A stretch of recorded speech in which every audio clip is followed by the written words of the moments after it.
Bismillahirrahmanirrahim. Alhamdulillahirabbil alamin. Wassalatu wassalamu ala asyrafil anbiya'i wal mursalin wa ala alihi wa ashabihi ajma'in. Uhayyikum jami'an bi tahiyatil Islam tahiyatan min indillah. Assalamualaikum warahmatullahi wabarakatuh. Baiklah, nama diberi Muhammad bin Nabil bin Muhammad Fuad, merupakan pelajar PPISMP ambilan Jun 2023, Bahasa Melayu dari Institut Pendidikan Guru Kampus Bahasa Antarabangsa. Jadi berdasarkan poster yang telah saya paparkan pada skrin hari ini, kita akan membincangkan tentang satu tajuk, iaitu penghayatan akidah dan ibadah berpandukan sunnah Rasulullah sallallahu alaihi wasallam, mampu membina pribadi dan jati diri Muslim. Jadi terdapat banyak kelebihan yang boleh kita lihat pada poster yang telah saya paparkan ini sebagai. Jadi sebelum kita menelusuri dengan lebih lanjut idea-idea yang telah saya gariskan pada poster yang dipaparkan, kita lihat dahulu 3 definisi yang ingin saya lakukan. Iaitu yang pertama adalah definisi ibadah. Ibadah ini merupakan segala bentuk tindakan atau perbuatan yang dilakukan oleh seorang Muslim sebagai bentuk penghambaan dan penyembahan kepada Allah Subhanahu Wa Taala. Dan seterusnya, ibadah ini mencakupi berbagai aspek kehidupan manusia sebagai contoh solat, puasa, zakat, haji, membaca Quran, doa, tasbih dan sebagainya. Hal ini bermaksud setiap perkara yang kita lakukan selagi ia menjalani etika moral dan perilaku yang sesuai dengan ajaran Islam, ianya dikira sebagai satu ibadah. Maka itu adalah contoh-contoh ibadah. Habis pendefinisian ibadah, kita lihat pula apa itu akidah. Akidah ini merupakan satu kepercayaan dan keyakinan yang mantap tentang kewujudan Allah Ta'ala serta sifat-sifatnya dan kesempurnaannya berdasarkan dalil naqli dan juga akli. Akhir sekali adalah sunnah. Sunnah membawa maksud dari ahli hadis dan juga ahli usul yang telah bersepakat mengatakan bahawa sunnah ini merupakan setiap perkara yang disandarkan kepada Rasulullah sallallahu alaihi wasallam, sama ada ia berbentuk percakapan, perbuatan ataupun persetujuan ikrar daripada Nabi sallallahu alaihi wasallam. Bukan bermaksud perbuatan Nabi sahaja yang dikira sebagai sunnah, tetapi banyak perkara antaranya percakapan dan juga persetujuan. Dan yang di akhirnya saya nak katakan bahawasanya sunnah ini terbahagi kepada 3 jenis, iaitu sunnah qauliyah, sunnah fi'liyah dan juga sunnah takririyah. Baiklah, kita akan lihat 3 jenis sunnah iaitu qauliyah, fi'liyah dan takririyah. Contoh qauliyah adalah innamal a'malu binniyat, yang bermaksud sesungguhnya amalan itu tergantung dari niat. Hadis riwayat Bukhari dan Muslim. Fi'liyah pula, saya datangkan satu hadis iaitu solawa kama ra'aitumuni usolli, yang bermaksud solatlah kamu seperti mana kamu lihat aku bersolat. Riwayat Al-Bukhari. Maksudnya, setiap perkara yang Nabi lakukan merupakan satu sunnah. Jika kita lakukan apa yang Nabi lakukan, maka kita sedang mengikuti sunnah. Dan sunnah yang kita lakukan akan dapat pahala, insya-Allah. Dan yang terakhir adalah takririyah. Saya datangkan satu contoh di mana hadis yang menyebutkan diamnya Rasulullah sallallahu alaihi wasallam terhadap perbuatan sahabat yang memakan daging dhab, iaitu biawak padang pasir, menunjukkan ianya sebagai harus. Maksudnya, Nabi tidak melakukan, tetapi Nabi tidak melarang sahabat melakukannya. Maka ianya juga dikira sebagai sunnah dalam kategori takririyah. Baiklah, kita akan lihat pula isi yang pertama, iaitu mendekatkan diri dengan Allah. Mengamalkan sunnah dapat meningkatkan kepercayaan individu kepada Sang Pencipta. Hal ini kerana mengamalkan sunnah Rasulullah dapat mewujudkan rasa zuhud dalam diri seseorang. Kerana apa? Kerana sunnah Rasulullah ini mendorong seseorang untuk mengagungkan dan memuji Allah Subhanahu Wa Taala. Buktinya adalah solat tahajud mewujudkan rasa rendah diri seseorang hamba terhadap penciptanya.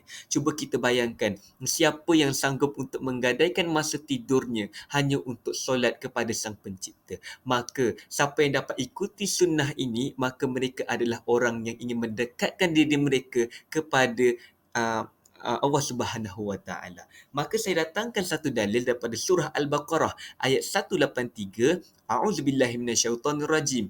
Ya ayyuhallazina amanu kutiba alaikumusiyam kama kutiba alal ladzina min qablikum la'allakum tattaqun. Yang bermaksud, wahai orang-orang yang beriman, kamu diwajibkan berpuasa sebagaimana diwajibkan atas orang-orang yang dahulu daripada kamu supaya kamu bertakwa. Baiklah, isi seterusnya dalam perbincangan kita pada hari ini adalah kita dapat mewujudkan akhlak yang mulia. Rasulullah SAW mempraktikkan banyak perkara yang mulia. Setiap perkara yang dilakukan Rasulullah dikira sebagai sunnah, dan jika seseorang melakukannya ataupun mengamalkannya pasti dikira mendapat pahala. Seperti yang saya katakan seperti tadi, kita ada 3 jenis sunnah. Qauliyah, fi'liyah dan takririyah. Maka ini dikira sebagai sunnah fi'liyah kerana apa yang Nabi lakukan dikira sunnah. Kita mengikuti apa yang Nabi lakukan, maka kita akan dapat pahala kerana kita mengikuti sunnah Rasulullah. Contoh yang dapat saya katakan di sini adalah Nabi ini menjaga setiap tutur kata. Nabi ini seorang yang pemurah dan suka akan wangi-wangian. Ini merupakan satu akhlak yang mulia yang ditunjukkan oleh Nabi dalam kehidupan seharian semasa hayat baginda. Maka setiap perkara yang kita ikut ini pasti akan mewujudkan satu akhlak yang mulia dalam diri kita sebagai seorang Muslim. Kesannya kita dapat lihat adalah kita dapat wujudkan karakter yang baik dan indah dalam diri seseorang Muslim.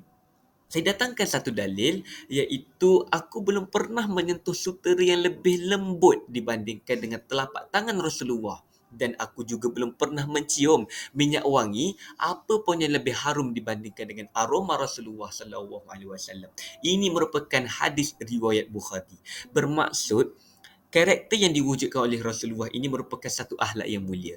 Jika kita menghayati sunnah Rasulullah, maka kita dapat mewujudkan akhlak yang mulia. Kita dapat menjaga pertuturan kita sebagai seorang Muslim yang akhirnya kita dapat mewujudkan satu akhlak yang mulia dalam diri kita sendiri. Isi yang ketiga adalah menambah baik kualiti ibadah. Apa yang saya maksudkan dengan penghayatan terhadap sunnah, kita dapat menambah baik kualiti ibadah. Baiklah, kita lihat pemahaman dan penghayatan yang baik terhadap sunnah Rasulullah dapat meningkatkan kualiti ibadah. Hal ini kerana ibadah yang dilaksanakan perlulah berlandaskan cara Rasulullah beribadah.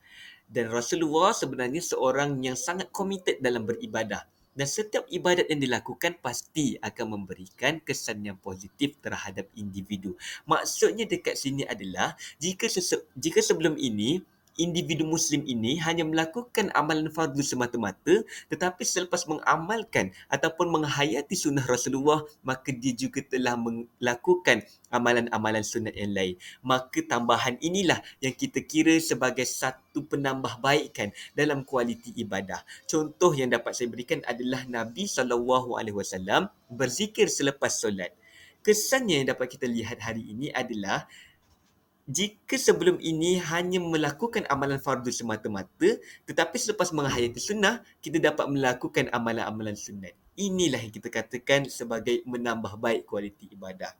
Daripada Abu Hurairah radhiyallahu anhu bahawa Rasulullah sallallahu alaihi wasallam telah bersabda, "Laula an asyukka ala ummati la martuhum bisiwak." Yang bermaksud, jika tidak membebankan umatku, nescaya akan aku perintahkan mereka agar bersugi. Ini merupakan riwayat Al-Bukhari 7240.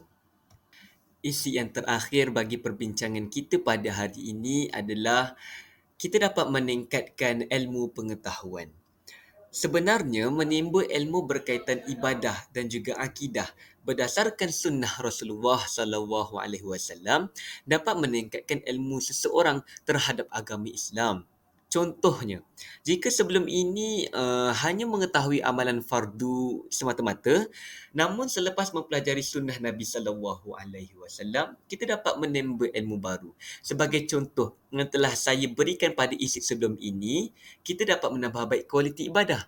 Tetapi pada isi kali ini, kita dapat lihat yang penghayatan terhadap sunnah Rasulullah dapat meningkatkan ilmu pengetahuan seseorang. Jadi contohnya adalah Nabi seorang yang pemaaf. Jika sebelum ini ada satu individu yang bersifat panas baran. Tetapi selepas beliau mengenali dan mengetahui dan menghayati sunnah Rasulullah yang mana Rasulullah seorang yang pemaaf, maka beliau mengaplikasikannya dalam kehidupan. Pengaplikasian dalam kehidupan itu perlu berlandaskan satu ilmu pengetahuan. Maka ilmu pengetahuan inilah yang kita katakan sebagai menambah satu lagi ilmu jika kita memahami dan juga menelusuri sunnah Nabi sallallahu alaihi wasallam. Kesannya, individu yang mengaplikasikan konsep memaafkan orang lain ini dapat membentuk jati diri Muslim yang sejati. Dari satu hadis berbunyi, barang siapa yang ingin dibangunkan baginya bangunan di syurga, hendaknya ia memaafkan orang yang menzaliminya, memberi orang yang bakhil padanya dan menyambung silaturahim kepada orang yang memutuskannya. Riwayat Tabarani. Bermaksud di sini, Nabi seorang pemaaf. Maka kita dapat tahu bahawa jika kita tidak mahu memutuskan silaturahim, caranya adalah kita memaafkan orang lain. Itu adalah caranya. Pengetahuan cara itu adalah merupakan salah satu peningkatan ilmu kita terhadap agama Islam, iaitu dengan menjadi seorang pemaaf untuk tidak memutuskan silaturahim. Dan di akhirnya, apa yang dapat saya rumuskan berdasarkan perbincangan kita pada hari ini adalah penghayatan akidah dan ibadah berdasarkan sunnah Rasulullah sallallahu alaihi wasallam dapat meningkatkan jati diri dan peribadi kita sebagai seorang Muslim. Mengikut sunnah Nabi dapat membawa banyak kesan positif kepada diri seorang Muslim. Contohnya saya berikan lagi adalah Nabi ini mempraktikkan komunikasi dan sosial yang sangat baik. Nabi juga membawa karakter yang berhemah dan Nabi juga menunaikan ibadah yang diredai di sisi Allah. Jika kita lihat sunnah ataupun perbuatan yang dilakukan oleh Nabi dalam kehidupan sehariannya, tidak akan membebankan kita sebagai pengikut. Kerana setiap perkara yang dilakukan itu pasti akan mendapat keredaan Allah dan juga menepati hak kita sebagai manusia.